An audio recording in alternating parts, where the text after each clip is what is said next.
A 12-year-old black boy dances alone on the edge of a billionaire's estate. His shoes are red, worn, held together with tape. He does not know he is being watched.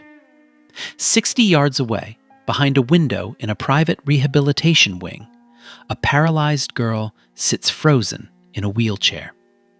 She has not spoken in months. She has not moved her hand in over a year. But right now, her eyes are following every step this stranger takes. Then the security guards arrive. They do not ask questions. They slam the boy face down into the grass and lock handcuffs around his wrists. The billionaire walks over, phone already dialing the police. He looks at the boy and says 5 words. "People like you always steal." He does not know that in 48 hours he will be on his knees, begging this boy to save his daughter. Yeah, nobody there realized what that moment would lead to. So, let's start today's story. The Whitmore estate sits behind 12-foot iron gates at the end of a private road lined with oak trees older than the nation's constitution. 40 acres of manicured silence. A 22,000 square foot main house built from imported limestone. Security cameras on every wall, every fence post, every corner where shadow meets light.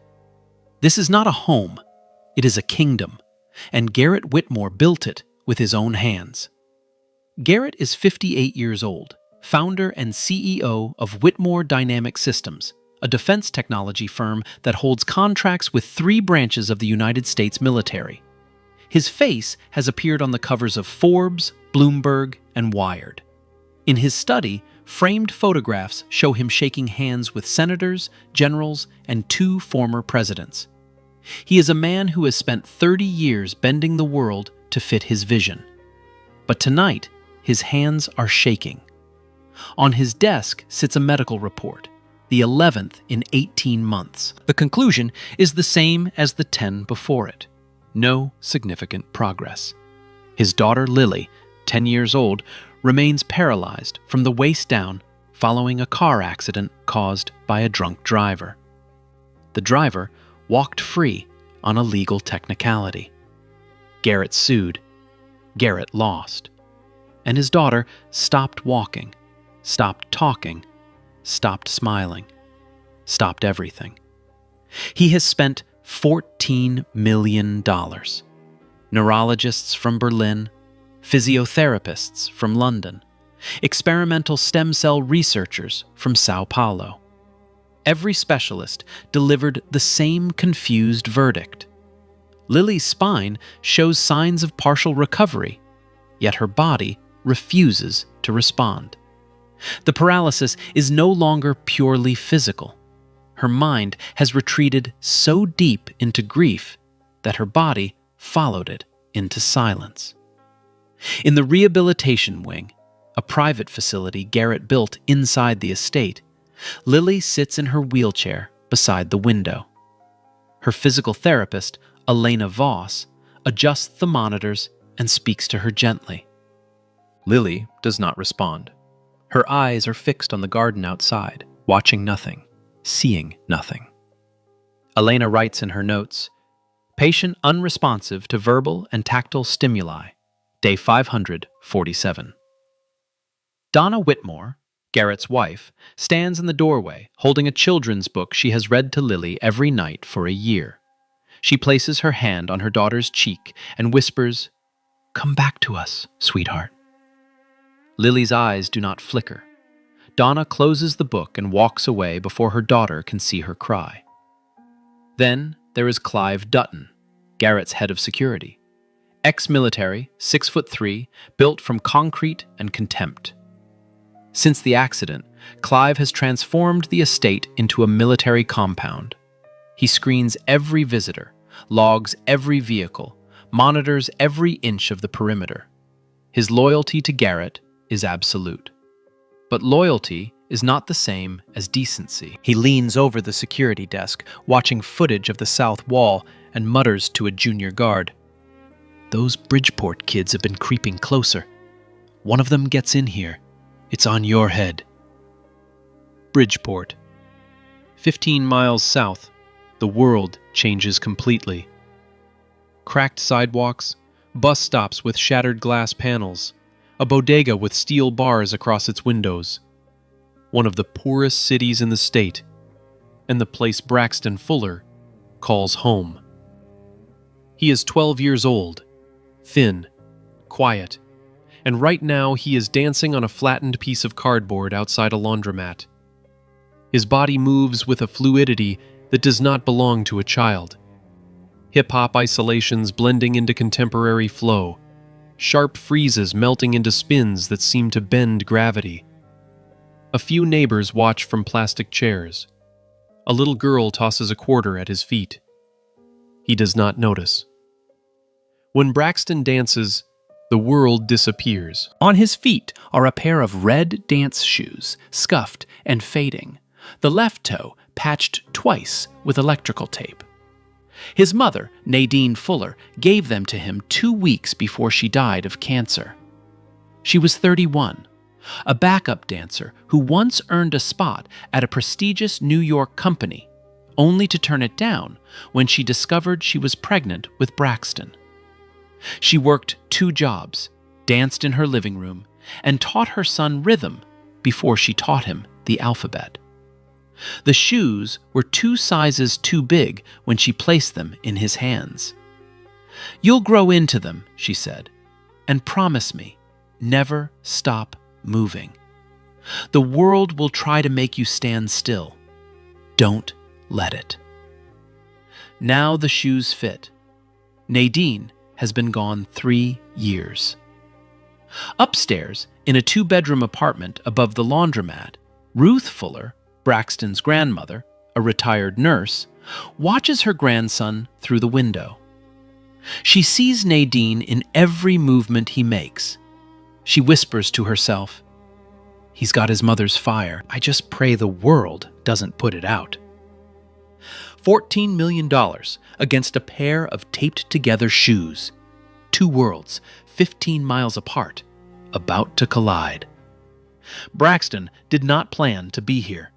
After school, on a Tuesday afternoon, he boarded the number 9 bus heading north with 75 cents and a vague idea. Someone at school had mentioned a park near Greenwich with a stone gazebo, good acoustics, open space, a place where sound bounced off the walls in a way that made even clapping feel like music. Braxton wanted to try a new routine there, something he had been building in his head for weeks. A piece about his mother, about the way she used to hum while folding laundry, the way her feet never stopped moving, even when she was too tired to stand. He got off at the wrong stop. The street was quiet. Too quiet. No bodegas, no chain-link fences, no bass thumping from parked cars. Just stone walls draped in ivy, ancient oak trees, and the smell of freshly cut grass so clean it almost hurt. Braxton walked along the wall, trailing his fingers across the cool stone, until he found a gap. Not a gate, just a place where the ivy had pulled away and the wall dipped low enough for a 12-year-old to see over. Beyond it, a garden that looked like something from a movie. Roses in perfect rows, a fountain shaped like a lion, grass so green it seemed painted. Braxton did not climb over the wall.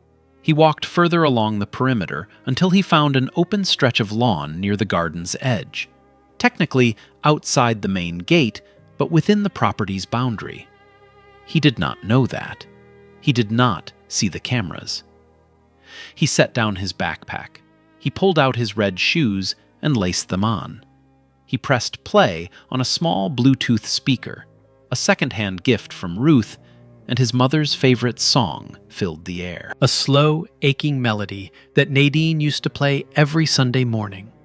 And Braxton began to dance.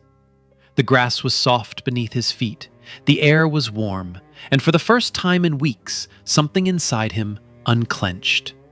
His arms rose like water finding its level. His feet tapped, then swept, then spun. He danced the hum of his mother's voice. He danced the creak of the laundromat stairs. He danced the feeling of being 12 and alone, and carrying something inside him that he could not name but could not put down. His eyes closed. The world fell away. He did not see the security camera pivot toward him. He did not see Clive Dutton lean forward at the monitor, jaw tightening, reaching for his radio. And he did not see the two guards approaching from behind, silent, fast, deliberate. The first hand grabbed his shoulder and ripped him backward. The second shoved him face down into the grass. His speaker skidded across the lawn, his mother's song still playing. His chin hit dirt. His arms were wrenched behind his back so hard his shoulder made a sound. Not a crack, but a wet pop that sent fire down his left side. Before he could scream, the cold bite of steel closed around both wrists. Handcuffs on a 12-year-old boy. His red shoes had come off in the struggle. They lay on their sides in the grass, laces tangled, like two small, fallen birds. Clive Dutton arrived on a golf cart 30 seconds later. He stepped out slowly, adjusted his belt, and looked down at Braxton the way a man looks at something stuck to the bottom of his shoe. He did not ask if the boy was hurt. He did not ask his name. He crouched, grabbed Braxton's chin, turned his face left, then right, examining him like evidence, and said, "What did you steal? Empty your pockets. Now."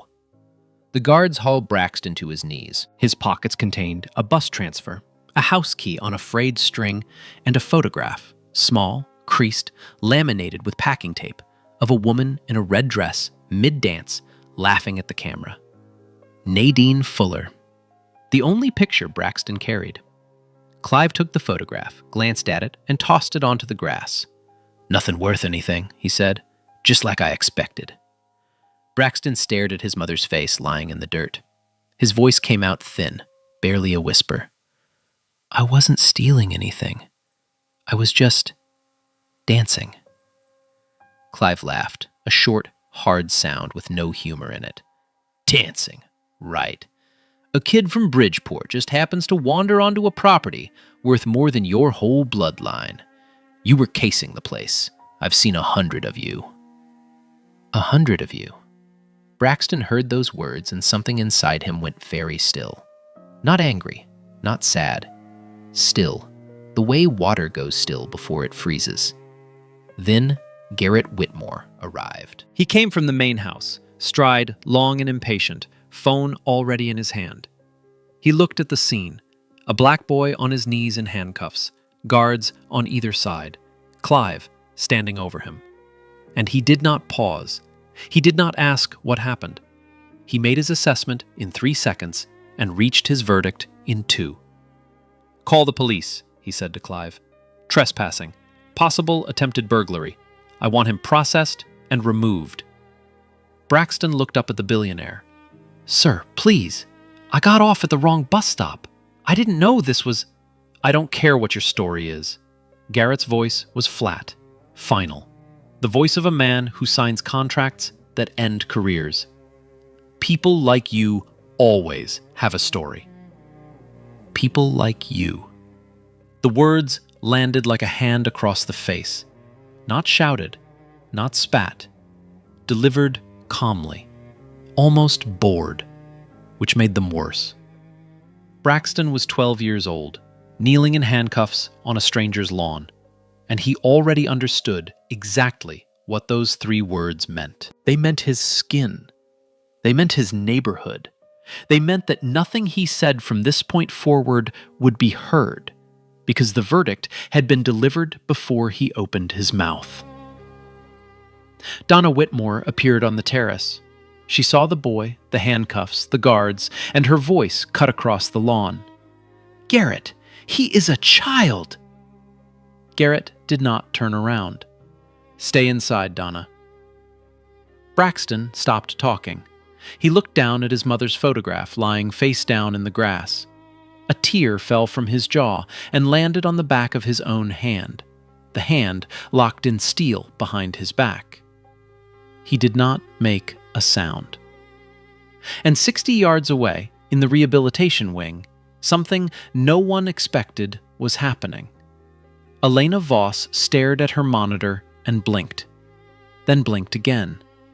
Lily's heart rate, flat and mechanical for months, had just spiked. Her pupils, tracked by the neural response system, were dilated and moving. Elena checked the window angle and realized Lily's gaze was fixed on the garden, fixed on the boy. Elena whispered to herself, "That's unusual." Yo, hold up a second. What you just saw right there? Yeah, that happens all the time. A kid getting judged before he even says a word. Not for what he did, just for how he looks. And honestly, that's messed up. 'Cause the world will decide who you are before you even open your mouth. Now think about it like this. What if that kid was your kid? Yeah, stay with me for a second. 'Cause this next part, everything flips. Just as Clive grabbed Braxton by the collar and began dragging him toward the security office, a sound came through the estate intercom that stopped every person on that lawn. A voice, thin, cracked, barely louder than a breath. "The boy." "Bring the boy." Clive's hand froze. The two guards exchanged a look. Donna pressed both hands to her mouth, and Garrett turned toward the intercom speaker as if the voice had come from the dead. Because in a way, it had. Lily Whitmore had not spoken a full sentence in over a year. Doctors had tried. Therapists had tried. Her mother had begged, read stories, played music, held her face in both hands, and pleaded. Nothing. Lily existed behind glass, present but unreachable. And now, for the first time in 547 days, she had formed words. Elena Voss's voice followed through the intercom, breathless. "Mr. Whitmore, come up here. Right now. Lily is responding. Her vitals are... I have never seen this." Garrett did not move for a long moment. His phone was still in his hand, the police dispatcher still on the line. He stared at Braxton, the boy on his knees, wrists red from the handcuffs, dirt on his face. This child from Bridgeport, in taped-together shoes, had somehow done what $14 million could not. He did not understand. He did not need to. "Remove the cuffs," he said quietly. Clive stared. "Sir, this kid just... remove the cuffs. Now." The handcuffs came off. Braxton rubbed his wrists, the skin already bruising, and looked up at Garrett with an expression that was not gratitude and not fear. It was the careful stillness of someone who has learned that the same hand that hurts you can change its mind without warning. They brought him upstairs, through a marble foyer, down a hallway lined with paintings worth more than his grandmother's apartment building, into the rehabilitation wing. Braxton walked between Garrett and Clive like a prisoner being escorted, still unsure if this was a rescue or a different kind of trap. Then he saw her. Lily sat in a motorized wheelchair in the center of a room filled with machines. She was small, pale, her legs covered by a white blanket. Monitors beeped around her, but her eyes were wide open and locked onto Braxton with an intensity that made him forget every other person in the room. "You were dancing," she said. Her voice was rough from disuse, like a hinge that had not turned in years. "Outside, by the wall. I saw you." "Yeah," Braxton said. "I was. Will you do it again?" The room held its breath. Garrett stood by the door, arms crossed, a man watching something he could not control. Donna had both hands pressed together as if in prayer. Elena kept her eyes on the monitors. Clive leaned against the wall, suspicion carved into every line of his face. And Braxton looked at this girl in her wheelchair and saw something no one else could see. He saw his mother in her final weeks, trapped in a body that had stopped listening, desperate for something to feel. His red shoes were still outside, lying in the grass. He was standing in his socks on hardwood floor. He nodded. He began to move. No music, no speaker, no cardboard stage, just his body and the silence. His arms floated upward, palms open, fingers spreading like branches reaching for light. His feet whispered across the floor, soft taps, gentle turns, movements so quiet they barely made a sound. He did not perform. He spoke, with his shoulders, his wrists, his spine, in a language that had no words. And Lily's right hand, the hand that had not moved voluntarily in 18 months, lifted off the armrest. 2 inches, 3, 5. Her fingers stretched open, reaching toward the boy dancing just for her. Elena grabbed Garrett's arm. "Mr. Whitmore, look at her hand." Donna saw it and covered her face. Garrett stared at his daughter's hand, suspended in the air, trembling, alive, and felt something crack open inside his chest that no amount of money had ever reached. Braxton did not see any of this. His eyes were closed. He was not dancing for a billionaire's daughter. He was dancing for his mother, keeping his promise. And he had no idea that he had just changed everything. The next morning, Garrett did what Garrett always does. He wrote a check. He sat across from Ruth Fuller in the estate's formal sitting room, a space designed to intimidate, with 18-foot ceilings and oil portraits of men who built empires, and slid a piece of paper across the mahogany table. $5,000 a week, he said. Braxton comes here every day after school, dances for Lily, and your family is taken care of. I'll arrange transportation. Ruth looked at the check. She did not touch it. Then she looked at Garrett. Not at his suit, not at his house, not at the wealth pressing down from every wall. She looked at him, directly, the way a woman looks at a man she has already measured and found short. My grandson is not for hire, Mr. Whitmore. Her voice was steady, unhurried, carrying the kind of authority that does not need volume. But if his gift can help your daughter, he'll do it, because that's who he is, not because of your money. Garrett blinked. In 30 years of business, no one had ever pushed a check back across his table. He opened his mouth to negotiate. It was reflex, muscle memory. But Donna stepped in, thanked Ruth warmly, and guided the conversation towards something resembling human decency. The arrangement was made on Ruth's terms. Braxton would come 3 times a week, Ruth would accompany him, and there would be no contracts, no cameras, and no obligations.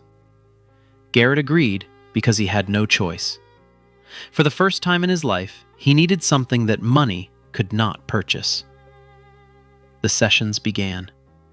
On the first visit, Braxton danced in Lily's room with Elena monitoring every reading. He was nervous, self-conscious with adults watching, aware of Garrett's eyes tracking him from the doorway like a man evaluating an investment. His movements were smaller than usual, held back, careful. But even restrained, something passed between him and Lily that the machines could measure. Her eyes followed him without blinking. Her fingers twitched in rhythm with his steps. And when he finished, breathing hard, standing awkwardly in the middle of the room, Lily spoke. "What's his name?" 3 words, a full question. The first she had asked anyone in over a year. Donna heard it from the hallway and pressed her back against the wall, sliding down until she was sitting on the floor, crying silently into her hands. The second session, 3 days later, was different. Braxton brought his small Bluetooth speaker and played his mother's favorite song, the same Sunday morning melody that had been playing when the guards tackled him. This time, there were no guards, just the music, the room, and Lily watching from her wheelchair. Braxton let go. His movements grew wider, deeper, pulling from somewhere below technique, from the place where grief lives when it has nowhere else to go. His arms swept through the air like he was clearing smoke from a burning room. His feet struck the floor and then floated, struck and floated, building a rhythm that felt less like choreography and more like a heartbeat made visible. Lily's right arm lifted fully off the wheelchair, not a twitch, not a spasm, a slow, deliberate reach, her fingers stretching toward Braxton as if trying to touch the music itself. Elena nearly dropped her tablet. She checked the readings 3 times before she believed them. Neural activity in Lily's lower motor cortex had increased 340% during Braxton's dancing. She whispered into her recorder. Mirror neuron activation paired with deep emotional resonance. No clinical protocol replicates this. The third session broke everyone in the room. Braxton danced a piece he had choreographed for his mother's memorial, a routine he had never performed for anyone. It began in stillness, his body curled inward, arms wrapped around himself, and then slowly unfolded like something learning to breathe again. Halfway through, Lily's right foot moved. Not a reflex, a deliberate rhythmic tap. She was keeping time with him. Elena shot to her feet. Donna gasped. Garrett, standing in the doorway with his arms crossed, felt his jaw loosen and his hands drop to his sides. His daughter's foot was moving. His daughter's foot was moving. Braxton did not know. His eyes were closed. They were always closed. But not everyone in the estate shared this wonder. Clive Dutton watched the sessions from the security feed in his office and saw something entirely different. He saw a con artist, a street kid from Bridgeport who had stumbled into the greatest payday of his life. He cornered Garrett after the 3rd session and spoke in the low, certain voice of a man who believes suspicion is the same thing as wisdom. This kid's family is planning something. A lawsuit, a media play. They'll milk you for everything. I've seen this play before. Different kid, same hustle. Garrett hesitated. He did not dismiss Clive. Some part of him, the part that built an empire by trusting no one, still listened. Clive took that hesitation as permission. He launched his own quiet campaign against Braxton. On Monday, Braxton arrived at the estate to find the visitor gate locked and no one answering the intercom. He waited 40 minutes in the heat before a junior guard finally let him in. On Wednesday, his temporary access badge had been deactivated due to a system error. On Thursday, he spent the afternoon at the estate and was not offered food or water. The kitchen staff had been told by Clive that outside visitors were not permitted in service areas. Small cruelties, designed not to leave marks, but to send a message. You do not belong here. Braxton said nothing. He came, he danced, he left. But Ruth noticed. Her grandson was coming home thinner, quieter, with a tightness around his eyes that she recognized. It was the same look Nadine had when the dance world told her she was not the right fit, not the right look, not the right color. Ruth called Donna directly. Donna investigated. She pulled the security logs, checked the access records, and found every one of Clive's fingerprints. She confronted him in the main hallway with Garrett present. "I'm protecting this family," Clive said, shoulders squared, chin raised. Donna's voice was ice. "You're protecting your prejudice. There's a difference." Garrett stood between them, silent, torn. He knew Donna was right, but firing Clive meant admitting that the man he had trusted for a decade shared the same blind spot that Garrett himself was only beginning to see in the mirror. He told Clive to stand down. He did not fire him. And Braxton kept coming, kept dancing, kept giving pieces of himself to a girl who was slowly, painfully, beautifully learning to reach back. But he now walked the hallways of the Whitmore estate knowing the truth, that half this household saw him as a healer, and the other half saw him as a threat. And the man at the top had not yet decided which side he was on. 2 weeks of data, 14 sessions, over 40 hours of footage. Elena Voss had never compiled a case study with trembling hands, but she was trembling now. She stood in the estate's conference room before a screen showing a video call with two of the most respected minds in American medicine, Dr. James Caldwell from Harvard's Neurology Department and Dr. Susan Merritt from Johns Hopkins Rehabilitation Medicine. Garrett sat at the head of the table. Donna sat beside him. Elena began with the brain scans. Side by side, Lily's neural activity before Braxton and during. The difference was staggering. The before scans showed a motor cortex in near dormancy, gray and quiet. The during scans lit up like a city at night, firing across regions, silent for 18 months. Then she played the footage. Session 1, fingers twitching. Session 2, arm lifting, reaching. Session 3, foot tapping in rhythm.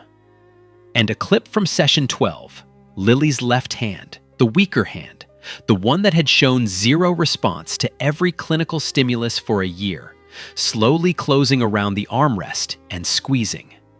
Dr. Caldwell spoke first. In 30 years, I have never seen a non-pharmacological stimulus produce this level of motor cortex reactivation in a trauma-induced paralysis patient. Dr. Merritt leaned closer to her camera. The mechanism is kinesthetic empathy therapy. His movement triggers mirror neuron activation that bypasses Lily's cognitive trauma barriers. Her paralysis was never purely spinal. It was her brain's response to psychological devastation. This child's dancing is the first stimulus that has reached past the wall her mind built. She paused. The emotional depth required to produce this effect is extraordinary. This is not just dancing. This boy communicates something Lily's brain recognizes as safe enough to respond to. That is exceptionally rare. Garrett stared at the screen.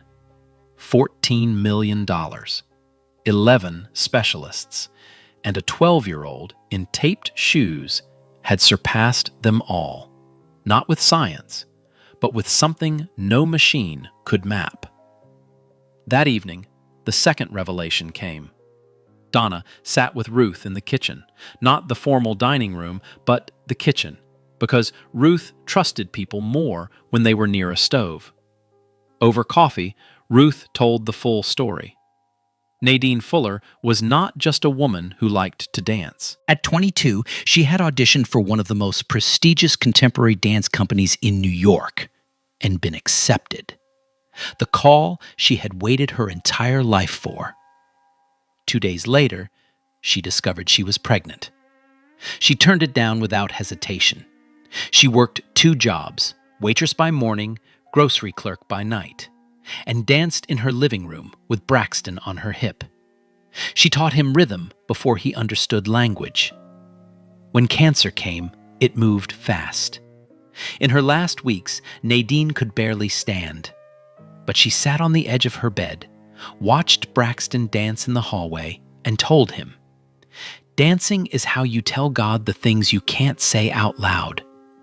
Promise me you'll never stop." Ruth pulled out her phone and showed Donna a video. Nadine, in a red dress, dancing with 5-year-old Braxton in their tiny living room. The same fluidity, the same grace, the same ability to make movement feel like language. Donna watched it 3 times and did not realize she was crying until her tears hit the screen. When Garrett saw the video that night, he stood alone in his study and watched it on repeat.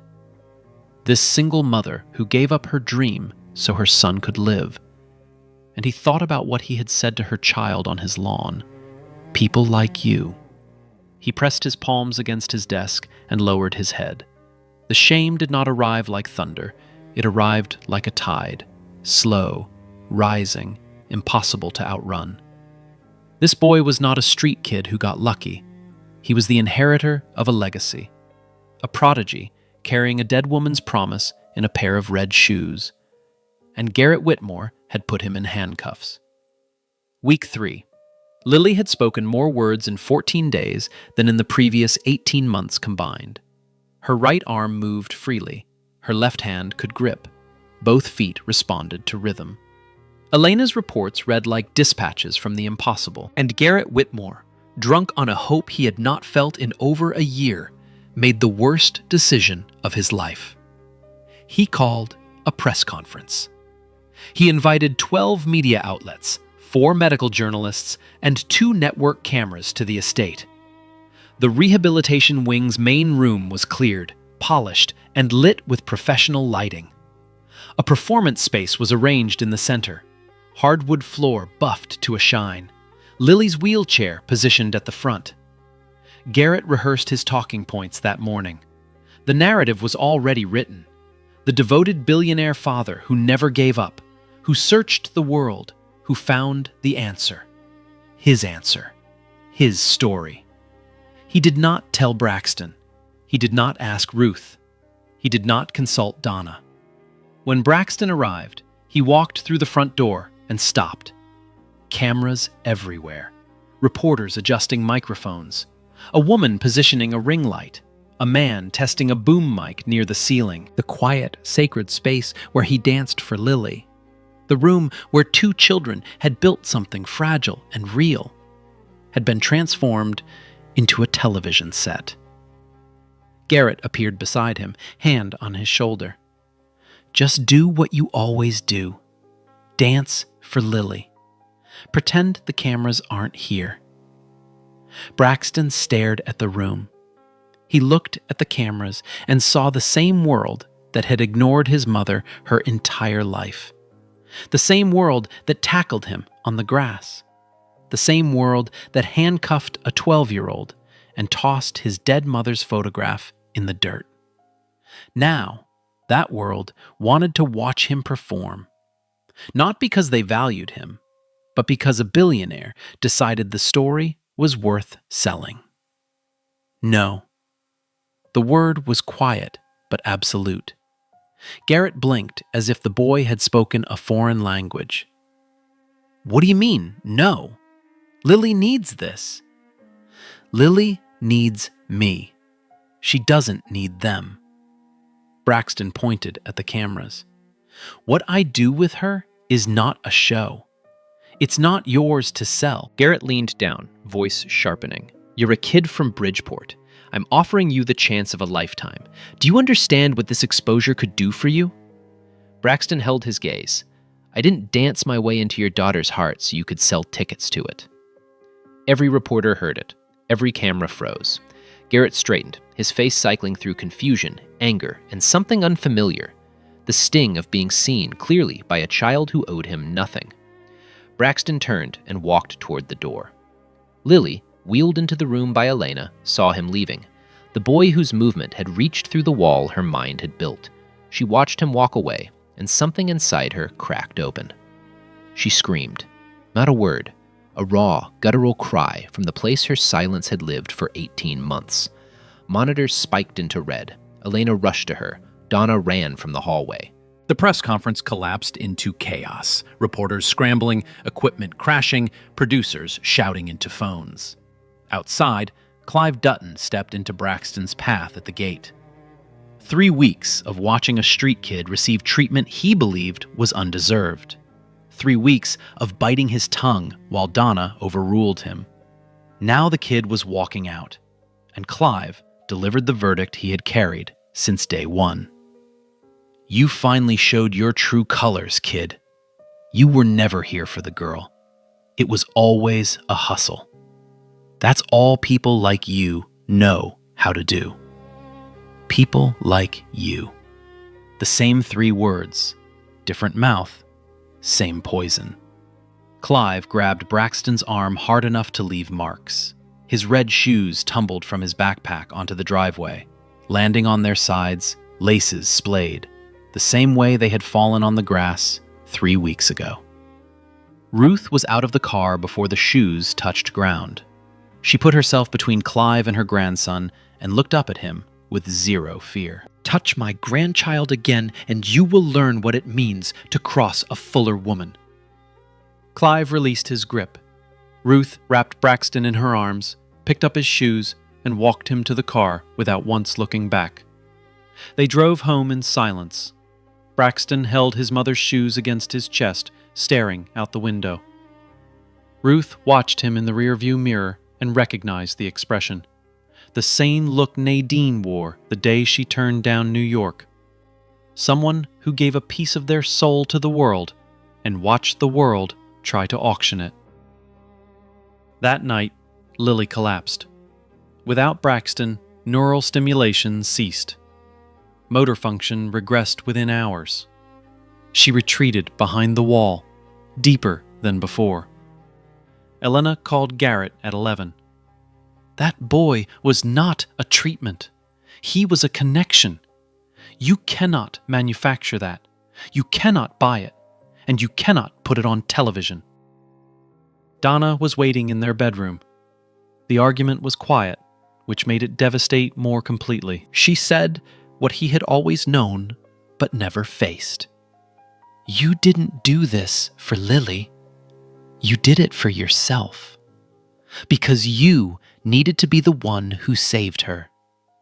And when a 12-year-old from Bridgeport did what your billions couldn't, you couldn't bear it. You would rather let your pride destroy this miracle than admit a boy in taped shoes is the one person on earth who can reach your daughter. Garrett sat alone in his study at 2 a.m. He pulled up security footage from 3 weeks earlier and watched a boy in red shoes dance on his lawn with closed eyes. More grace in that small body than anything his fortune had ever built. Then he watched his guards tackle that boy, heard his own voice. People like you. He rewound it and listened again and again. Each time, the words sounded uglier.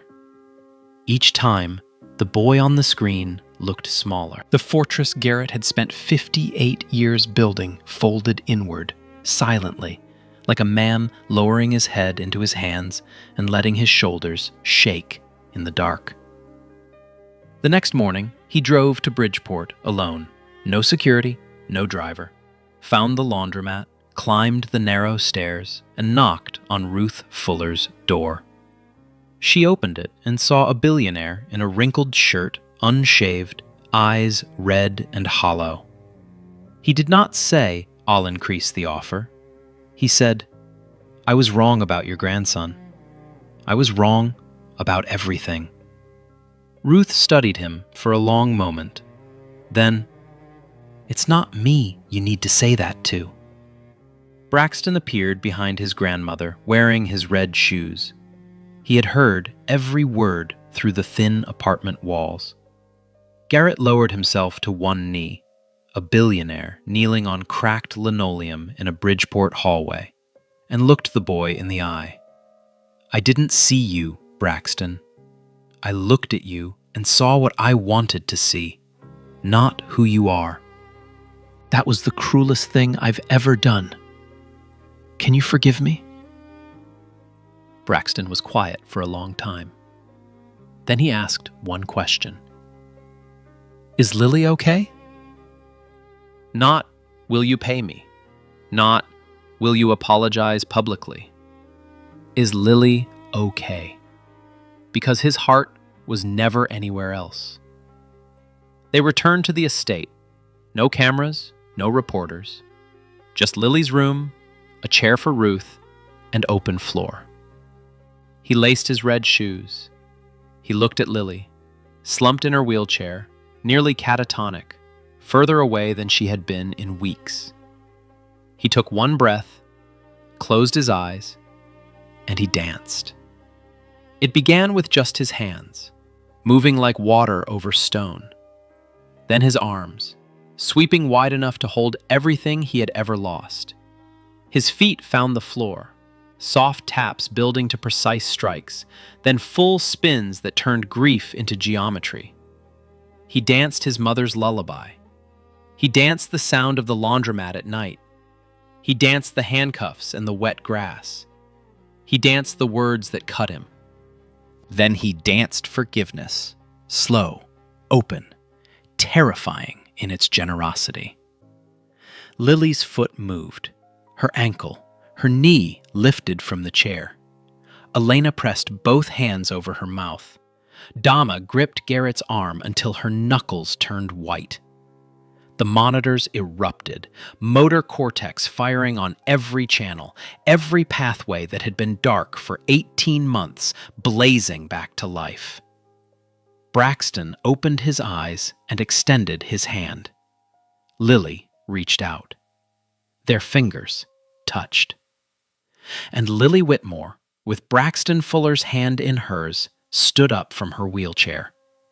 1 step, 2, 3.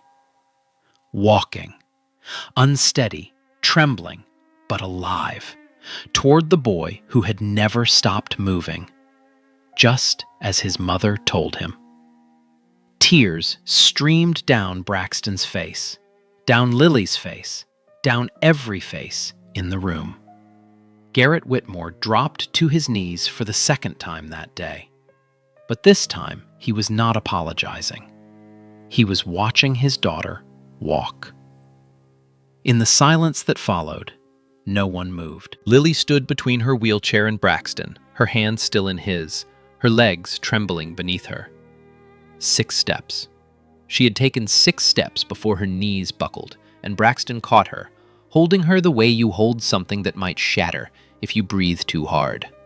Elena eased Lily back into her chair, but Lily did not let go of Braxton's hand. Then she smiled, small, uncertain, like a light flickering on in a house that has been dark for years, but real. Donna pressed her face into Garrett's shoulder.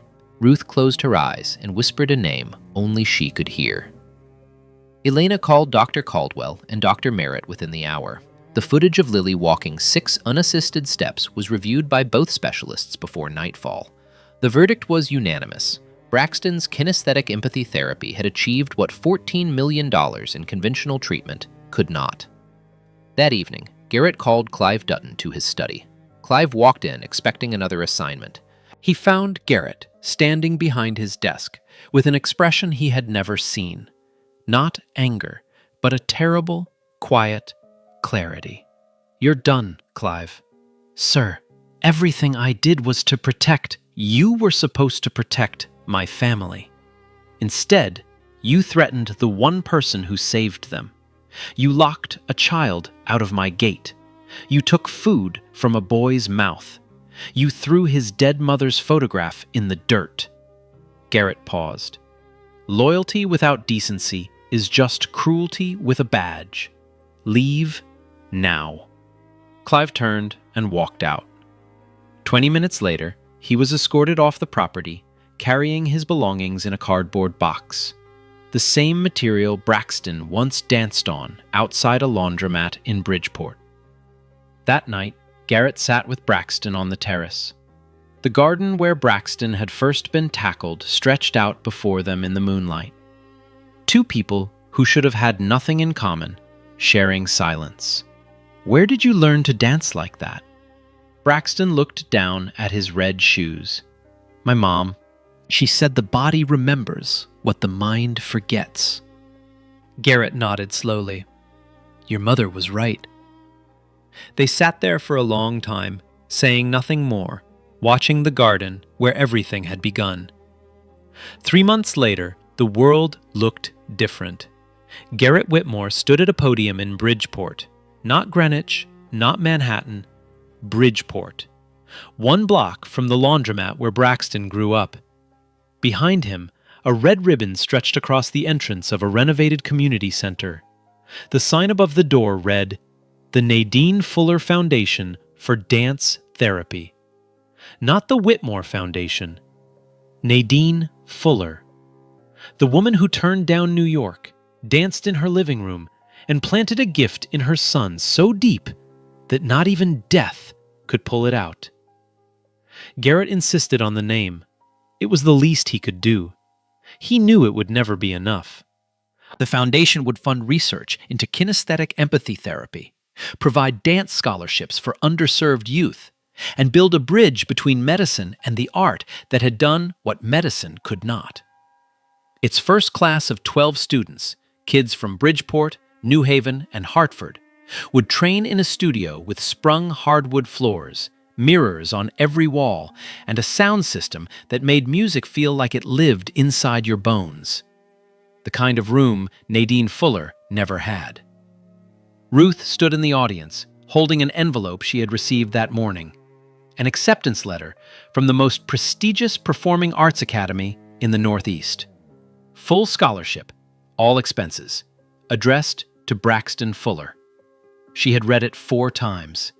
Each time, she held it to her chest and whispered to the ceiling, "He did it, Nadine. Your boy did it."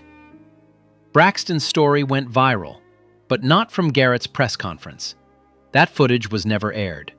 It was Elena Voss's published medical case study that caught fire. Co-authored with Dr. Caldwell and Dr. Merritt, it documented every session, every brain scan, every response. The video of Lily walking during Braxton's final dance was viewed 80 million times within a week, the most repeated comment in dozens of languages. This boy healed her with his soul. Twice a week, Braxton returned to the estate, not as a visitor, but as Lily's friend. She no longer sat frozen. She stood, she walked, and slowly, beautifully, she began to dance. One afternoon in early autumn, they danced together in the garden where Braxton had first been tackled and handcuffed. Lily wore white ballet shoes. Braxton wore his red ones. The grass was the same. Everything else had changed. Her movements were small and cautious, her balance still fragile, but she was moving under her own power, and she was laughing. She stopped mid-step and looked at him. "You woke me up," she said. Braxton shook his head. "Nah, you were always awake. You just needed someone to hear you." In a television studio, Garrett sat across from an interviewer and did not deflect. He looked directly into the camera. "I handcuffed a 12-year-old boy on my lawn because of the color of his skin.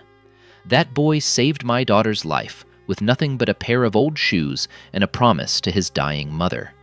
I don't deserve his forgiveness, but I'm spending the rest of my life trying to earn it." And Clive Dutton? Private security at a strip mall outside Hartford. $12 an hour, a polyester uniform. One evening, on his break, he walked past a food court television showing Braxton and Lily dancing together in the garden. 80 million views. The boy he had called a hustler, a thief, a nothing. Clive watched for 10 seconds, then turned and walked away. No change, no revelation, no redemption.